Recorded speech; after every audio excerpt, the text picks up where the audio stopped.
Coming up, 2 murders in 2 days. A man and a woman, the targets of a drive-by shooting. One of them does not survive. The story is straight ahead. Also ahead tonight, what police know so far from a shooting that claimed the life of a Golden Gates man. And one of our top boxers takes a rest en route to Europe. The National Report starts now. Now in HD.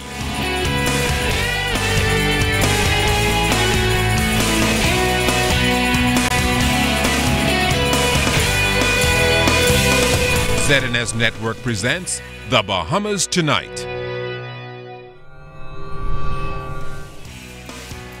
This segment of the news is brought to you by BTC, powered by Lime.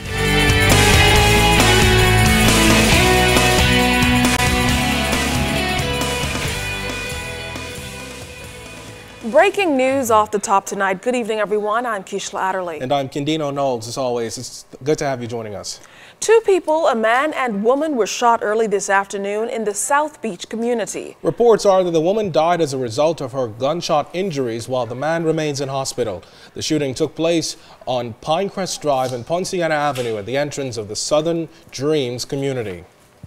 Now, when ZNS News arrived at the scene shortly after 3 this afternoon, some residents in the area said they heard gunshots, while others told us they spotted a black car driving slowly in the community. Now, preliminary reports are that sometime around 2:30 p.m., a black Honda vehicle was traveling east on Pinecrest Drive with 2 males in the front seats and a female in the back seat. Police say 4 men approached the black car from the opposite direction in a silver Honda and opened fire. The driver of the black Honda and the female in the backseat were injured. The occupants of the silver vehicle, meantime, fled the scene. Now, at this time, the motive behind the shooting is unknown. The murder is the second in 24 hours. Well, police have yet to release an official identification, but sources inform ZNS News that the man shot outside his Golden Gates home yesterday evening was 29-year-old Lovardo Miller. Tonight, authorities have not made an arrest and are making a strong appeal for any information which could help solve this case. Our Altavi's Munnings has more. What started out as a quiet Sunday turned to tragedy for the residents of number 20 Halifax Street in Golden Gates. Police confirmed that a 29-year-old man was gunned down right in front of this residence before 6 p.m. Sunday. The deceased was on the outside of his residence cleaning his vehicle when a male emerged from a dark color vehicle that was parked just opposite his residence. This male was armed with a handgun and began shooting at the deceased, who ran to take cover. He was chased by this male and shot several times about the body, where he fell between the two, his resident and another resident, where he succumbed to his injuries. The loud cries of grief echoed throughout the street Sunday evening. A distraught family member attempted to view her relative's body, but was quickly removed. A crowd of onlookers assembled at the intersection of Halifax Street and Munnings Drive to view the police's initial investigation into this murder. Authorities inspected every area of the crime scene, particularly the car's trunk and its sides. Bullet holes were visible on the windshield. Now, once the gurney arrived and morticians collected the body, a wrecker came to remove the car, and that's when police allowed access to the area. A crowd of residents immediately flocked to the victim's home to console the very distraught family. Assistant Police Commissioner responsible for crime, Anthony Ferguson, is confident someone has some information that can help them solve this case. You have a life, somebody's life was taken away. It's unlawful, and we need to find the person who's responsible. There are persons out there right now watching this report who is aware of what is happening, and I urge you to come forward and make a report. If you have any information regarding this incident, you're asked to call police anonymously at 919-911, Crime Stoppers at 328-TIPS, or in the Family Islands, you may contact Crime Stoppers at 242-300-8476. Altavi's Munnings for the ZNS News Network. Conrad Campbell, the 3rd suspect police have linked to the airport drug seizure just over a week ago, appeared in court today for arraignment. The Jamaican national faces 4 charges, as did his co-accused brother and sister Tony and Delano Sweeting, who appeared in court last week. Florian Carey has details of the arraignment. 33-year-old Jamaican national Conrad Campbell, in the pink shirt, appeared in the Nassau Street Magistrate Court Monday to answer to 4 drug-related charges in connection with a drug bust at the Lyndon Pilning International Airport 2 weeks ago. Campbell is accused of conspiring with former police officer, 27-year-old Tony Sweeting, and her 33-year-old brother, beauty pageant director Delano Sweeting, to possess cocaine and to export it from the Bahamas. The trio is also accused of having the cocaine with the intent of supplying it to others and taking preparatory steps to export the dangerous drugs. Now, Tony Sweeting and her brother, Delano Sweeting, pleaded not guilty to the charges when they were arraigned last Monday before Deputy Chief Magistrate Carolita Bethel. They were also denied bail and remanded to prison. During today's proceedings, Conrad Campbell also pleaded not guilty and was denied bail. They all returned to court on October 11th. Fern Carey, ZNS Network News. Still from the courts, the Kofi Goodman murder trial resumed today after being temporarily suspended Friday after Goodman fell ill. Goodman is on trial for allegedly killing 11-year-old Marco Archer back in September of 2011.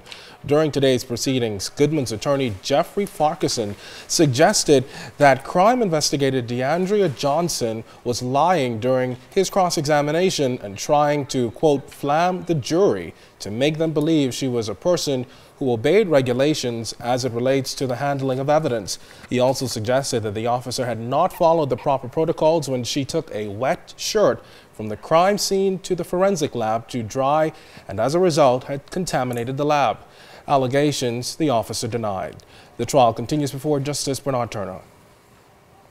Police had to be called on to Jaws Beach yesterday, where members of the Saving Clifton organization and partners of the Coalition to Protect Clifton Bay plan to hold separate functions on the popular beach. In February, a feud erupted between attorney and founder of Saving Clifton again, Code Smith, and investor Louis Bacon over the land which Smith says is not public property but belongs to the Bahamian people. Smith says he is of the view that the press conference scheduled on Sunday was heavily influenced by Louis Bacon, who is a close friend of Robert Kennedy Jr., who is in the Bahamas to launch a new Water Keeper program. LaDon Davis was in the middle of all the controversy. Why does he have to come over here where he knows his boss, Mr. Louis Bacon, and me have a beef? When ZNS News arrived at Jaws Beach shortly before 12 o'clock on Sunday afternoon for a press conference to launch the Waterkeeper Alliance Bahamas chapter by American Robert Kennedy, we met 2 police officers standing armed with machine guns guarding the entrance.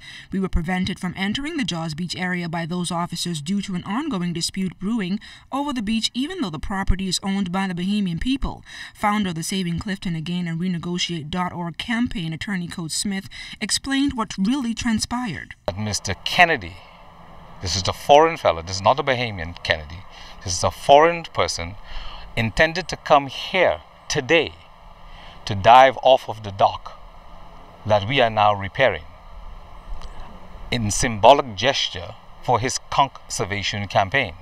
Now the number of police present at that scene on Sunday increased to at least 10, but strangely enough, Smith says only 1 officer approached him. As I'm standing now, because I'm highly perched on some of the stones in the dock itself, who do I see? I see this bald-headed fellow who I've seen tens of times. I mean, I don't know how many times I've seen him going into Life with Key to my client. He works for Mr. Louis Bacon out here. And I was saying, you know, something I was trying to figure out how the police just showed up so soon after we came. He is there, and he's making the calls, and he walked over to one of the police officers while I was standing there. So I shouted out to the most senior officer there at the time, and I said, why is Mr. Louis Bacon employee out here? Although we were not able to gain access to Jaws Beach, the press conference by Robert Kennedy did take place near the entrance at the Clifton Heritage sign. Now ZNS News also questioned attorney Fred Smith about that alleged violent brawl involving Code Smith last week Thursday. He responded this way. I have nothing going on with Code Smith. Code is a colleague of mine. He is a friend. We have worked professionally for 15, 20 years. I don't know where he or others may be thinking that there's a feud. I have no truck with Code Smith. Now, there was an incident last Thursday, which is going to be dealt with in due course. Meantime, Robert Kennedy offered no comments regarding the ongoing feud to save Clifton. LaDon Davis, ZNS Network News.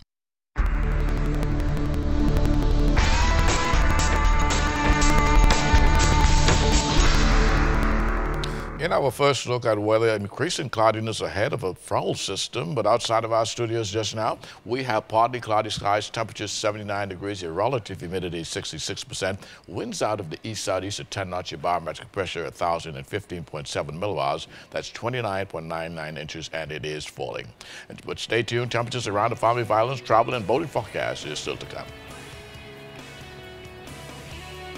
Well, still to come, a government minister responds to fears over web shop job losses. And get ready for the tank. Sherman the Tank Williams gets ready for a major fight in Europe. Hear from him coming up. You're watching The Bahamas Tonight. This portion of the news is brought to you by Lux Men's Warehouse.